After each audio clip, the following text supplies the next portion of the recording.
തൃശൂർ കോൺഗ്രസിലെ ഉൾപ്പോര് തുടരുന്നു. TN. പ്രതാപനെയും Anil അക്രയെയും suspend ചെയ്യണമെന്നാവശ്യപ്പെട്ട് കെ.പി.സി.സി പ്രസിഡന്റിന് പരാതി. നിലവിലെ ഡി.സി.സി പ്രസിഡന്റ് ശ്രീകണ്ഠനെതിരെയും സേവ് കോൺഗ്രസ് പ്രവർത്തകർ രംഗത്ത്. തൃശൂരിലെ കോൺഗ്രസിന്റെ ശാപം ടി.എൻ. പ്രതാപനും അനിൽ അക്രയുമാണെന്ന് സേവ് കോൺഗ്രസ് പറയുന്നു. തെരഞ്ഞെടുപ്പ് കമ്മിറ്റിയുടെ പൂർണ്ണ ഉത്തരവാദിത്തം പ്രതാപനും അനിൽ അക്രയ്ക്കുമായിരുന്നു.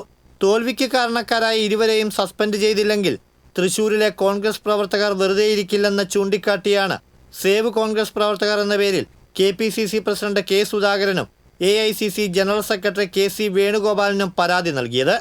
പ്രതാപൻ തെരഞ്ഞെടുപ്പ് വരുമ്പോൾ പണം വാങ്ങി സീറ്റുകൾ വിൽക്കുന്നു. മാസത്തിൽ 2 തവണ വിദേശയാത്ര നടത്തുന്ന പ്രതാപന് എത്ര പാസ്പോർട്ടുണ്ട്? ബിനാമി ബിസിനസിന്റെ കണക്ക് നോക്കാനാണോ യാത്രകൾ? സ്നേഹതീരം അഴിമതി അന്വേഷണം ഉദ്യോഗസ്ഥനെ സ്വാധീനിച്ചെഴുതിത്തള്ളി.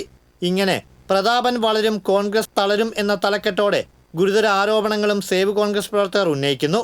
അനിൽ അക്രയുടെ ക്രൂരകൃത്യങ്ങൾ എന്ന തലക്കെട്ടിൽ ഹൈറിച്ച് കമ്പനി തട്ടിപ്പ്, അത് എങ്ങനെ കോൺഗ്രസിനെ ബാധിച്ചു എന്നതടക്കമുള്ള വിഷയങ്ങളാണ് അനിലിനെതിരെ ആരോപിക്കുന്നത്.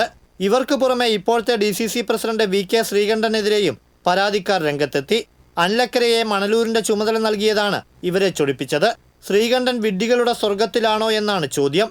നിയമസഭാ തെരഞ്ഞെടുപ്പിൽ പ്രതാപന് മണലൂരിൽ സീറ്റ് തരപ്പെടുത്താനാണ് ഈ നീക്കമെന്നും ഇവർ ആരോപിക്കുന്നു. ഡി.സി.സി പ്രസിഡന്റിനെയും യു.ഡി.എഫ് ജില്ലാ ചെയർമാനെയും തലസ്ഥാനത്ത് നിന്ന് നീക്കിയെങ്കിലും ലോക്സഭാ തെരഞ്ഞെടുപ്പ് തോൽവിയുടെ അലയൊലികൾ ഇപ്പോഴും കോൺഗ്രസിൽ തുടരുകയാണ്. ഇത് വരാനിരിക്കുന്ന ഉപതെരഞ്ഞെടുപ്പിൽ എങ്ങനെ ബാധിക്കുമെന്ന ആശങ്കയാണ് നേതൃത്വത്തിനുള്ളത്. TCV തൃശൂർ.